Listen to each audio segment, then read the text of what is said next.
नमस्कार दोस्तों, मेरा नाम है चिराग शर्मा और हम शुरू करने वाले हैं क्लास 6 हिस्ट्री का first chapter what, where, when and how. आज हम इस चैप्टर में समझने वाले हैं कि लोग पहले के ज़माने में क्या खाते थे और क्या पहनते थे और कैसे रहते थे। पहले के टाइम में लोग क्या करते थे। देखिए, एनसीईआरटी में जो लिखा गया है कि पहले के ज़माने में जो अर्ली टाइम्स माना करा है, उसके अंदर लोग सबसे पहले हंटर्स हुआ करते थे जो कि एनिमल्स की हंटिंग करते थे। फिर हर्डर्स थे आए थे जो कि जानवरों को चराया करते थे। उसके बाद फार्मर्स बने। जब खेती बाड़ी बनना शुरू हुई तो फार्मर्स बन गए। जब फार्मर्स बने, जब खेती बाड़ी शुरू करी, तो धीरे धीरे छोटी छोटी सेटलमेंट्स बनने लगी। उसके बाद छोटे छोटे एम्पायर्स क्रिएट हुए, जिसके बाद में लोग कुछ लोग रूलर्स भी बने। और जब आपस में जब बहुत सारे एम्पायर्स बनने लगे, छोटे छोटे एम्पायर्स, बड़े एम्पायर्स बने, आपस में उनके बीच में ट्रेड्स हुआ। उन ट्रेड्स के वजह से मर्चेंट्स डेवलप हुए, सोसाइटी के अंदर प्रीट्स डेवलप हुए, और क्राफ्टमैन्स की ज़रूरत पड़ी, म्यूजिशियंस की ज़रूरत पड़ी, और साइंटिस्ट। जैसे ही हमारे साइंस एडवांस हुआ तो साइंटिस्ट की भी ज़रूरत पड़ने लगी। चलिए समझते हैं, जब सबसे पहले इंसान जब रहना शुरू किया इंडिया के अंदर, खास करके इंडियन सब कॉन्टिनेंट के अंदर, तो कहाँ से शुरू किया था। हमारे जो एविडेंस ट्रेस करते हैं, सबसे पहले लोग लोग जो सेटल हुए वो रिवर्स के किनारे पे सेटल हुए। रिवर्स के किनारे पे सेटल होने का मेन रीज़न ये होता है अवेलेबिलिटी ऑफ वाटर। देखिए, इंसान को रहने के लिए सबसे ज़्यादा पानी की ज़रूरत पड़ती है। पानी जो सबसे ज़्यादा बेसिक सर्वाइवल के लिए ज़रूरी है, इसकी अवेलेबिलिटी के लिए लोग नदी के आसपास ही रहना पसंद करते थे, या नदी, तालाब या फिर लेक के किनारे पे रहना पसंद करेंगे। और इंडिया के अंदर रिवर्स के अंदर भी सबसे पहले हम इंसानी सभ्यता नर्मदा नदी के किनारे ट्रेस करते हैं। नर्मदा नदी एक्चुअल में एमपी और छत्तीसगढ़ के बॉर्डर पर एक शहर है अमरकंटक, वहां से ओरिजिन होती है। पूरे सेंट्रल इंडिया से चलते हुए गुजरात में एंटर करती है और अरेबियन सी के अंदर जाकर खत्म हो जाती है। आप जानते हैं कि वहाँ के लोग करते क्या थे और किस किस किस तरीके की नॉलेज उनको थी। वहाँ के लोग एक्चुअल में स्किल्ड गैदरर्स थे, जो कि अपना खाना खुद खोजते थे। उनको वहाँ पर पैदा होने वाले सभी फूड्स के बारे में नॉलेज थी, ट्रीज सबकी नॉलेज थी, फॉरेस्ट की नॉलेज थी, और उन फॉरेस्ट के अंदर क्या चीज़ उगता है उन सब की भी पूरी नॉलेज थी। इवन वहाँ के लोग एनिमल्स को भी हंट करते थे अपने खाने की ज़रूरतें पूरी करने के लिए। इस मैप के थ्रू भी हम समझ सकते हैं कि ये है नर्मदा रिवर, जो कि ये है आज के एमपी से शुरू होती है, गुजरात होते हुए अरेबियन सी में खत्म हो जाती है। दूसरी सेटलमेंट हम इंसानों की सुलेमान और किरथार हिल्स की तरफ देख सकते हैं। सुलेमान और किरथार हिल्स एक्चुअल में आज के टाइम के पाकिस्तान के साइड में मिलेंगे। आपको अगर ये देखा जाए तो ये है एक तरीके से, ये है पाकिस्तान, और पाकिस्तान का ये जो इलाका आता है ये सुलेमान और किरथार हिल्स है। सुलेमान और किरथार हिल्स के अंदर इंसानी सभ्यता 8000 साल पहले ट्रेस करी गई थी, और वहाँ पर ये देखा गया था कि वहाँ के लोग शुरुआत से ही एग्रीकल्चर कर रहे थे, और ख़ास करके वीट और बार्ली उगाते थे, और एनिमल्स रेनिंग भी करते थे, और ख़ास करके वो लोग विलेजेस के अंदर रहते थे। छोटे छोटे गांव उन्होंने बनाना शुरू कर दिए थे। उसके बाद हमने इंसानों को गारो हिल्स, जो कि नॉर्थ ईस्ट के मेघालय स्टेट के अंदर मिलते हैं, और विंध्यास, जो कि नर्मदा नदी के आसपास का इलाका, जो जो एमपी के अंदर आता है, उसके अंदर जो हिल्स है, उसके आसपास जो हिल्स है उसको विंध्यास बोलते हैं। वहाँ के बारे में बात होती है। वहाँ के बारे में बताते हैं कि वहाँ का एग्रीकल्चर उस टाइम तक पूरी तरीके से डेवलप था, और राइस जो है वो सबसे पहले विंध्यास हिल्स के आसपास उगना शुरू हुआ था। अगर मैप के थ्रू मैं बताता हूँ तो ये है गारो हिल्स, और इस नर्मदा नदी के आसपास सारी जगह विंध्यास हिल्स। उसके बाद में हम इंडस रिवर के और उसकी ट्रिब्यूटरीज के आसपास की सेटलमेंट्स के बारे में जानते हैं, जो कि सबसे पहली फ्लोरिश्ड सिटीज हमने इंडस रिवर के आसपास ही देखा था, और उसकी ट्रिब्यूटरीज के आसपास देखा था। मैप्स के थ्रू हम समझते हैं इंडस रिवर है कहाँ पर। इंडस रिवर इंडिया से शुरू होती है, आज के इंडिया से शुरू होती है और पूरा पंजाब पाकिस्तान होते हुए अरेबियन सी में जाके ख़त्म होती है। लेकिन इसकी ट्रिब्यूटरीज आज भी इंडिया की पंजाब से कई सारी ट्रिब्यूटरीज जाकर इंडस रिवर में ज्वाइन करती है। इसके आसपास जितनी भी सिटीज़ डेवलप हुई थी काफ़ी फ्लरिश और इकोनॉमिकली स्टेबल सिटीज़ थी, जिनमें से हम कुछ का नाम समझ सकते हैं, हड़प्पा और मोहनजोदाड़ो। और सबसे आखिर में हमने ह्यूमन सेटलमेंट को जो ट्रेस किया वो रिवर गंगा के आसपास किया और उसकी ट्रिब्यूटरीज के आसपास किया। रिवर गंगा के आसपास काफ़ी बड़ी बड़ी सिटीज़ डेवलप हुई, खास करके अगर हम आज के टाइम पे भी बोला जाए तो बनारस, जो कि आज की वाराणसी है, वो एक ऐसी सिटी है जो कि रिवर गंगा के आसपास ही डेवलप हुई थी, जो आज भी आबाद है।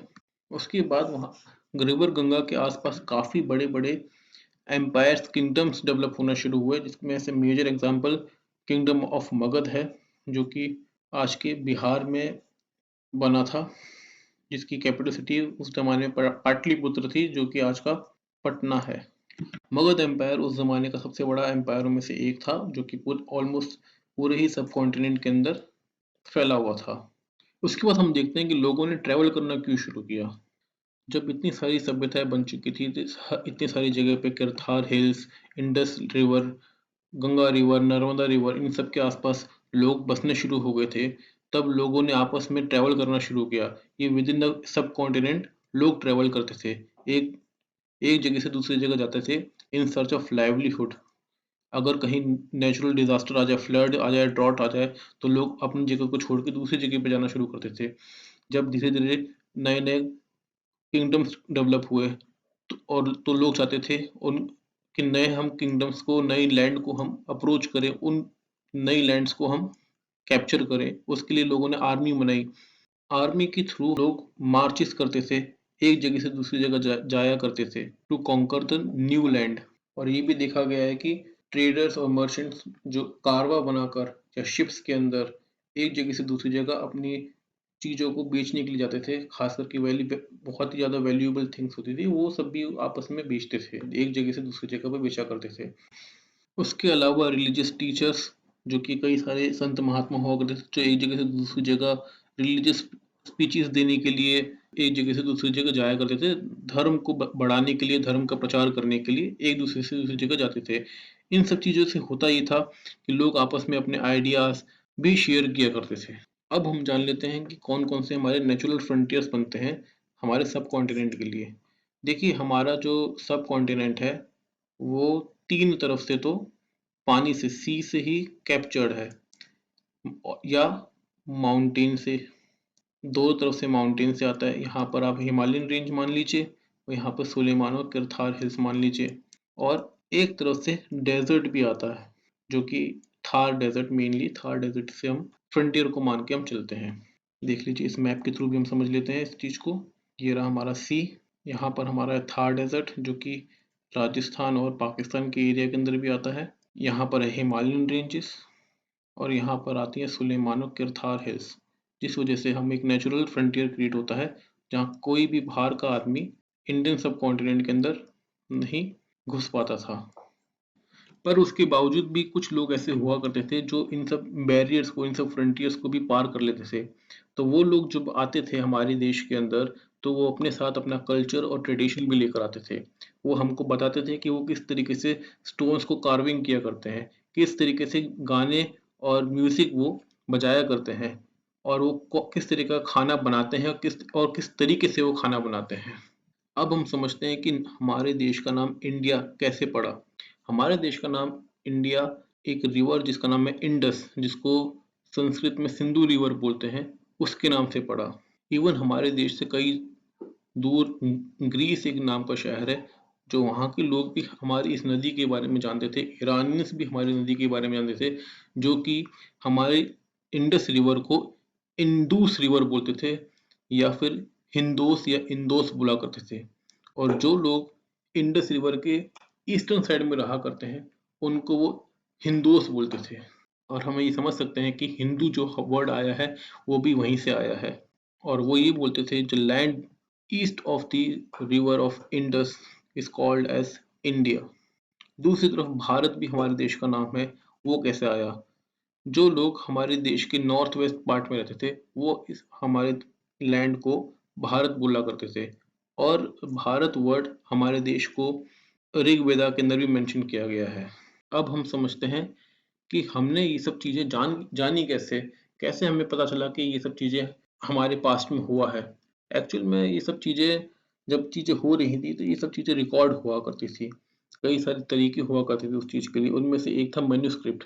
मैन्युस्क्रिप्ट कुछ नहीं होता, मैन्युस्क्रिप्ट एक ऐसी चीज़ होती है जो हाथ से लिखे हुए दस्तावेज होते हैं, जो कि या तो आप कह सकते हैं कि पत्तों के ऊपर लिखा करते थे या फिर पेड़ों की छालों के ऊपर लिखा करते थे, जो कि मंदिरों में या मोनेस्ट्रीज के अंदर प्रिजर्व रहा करते थे।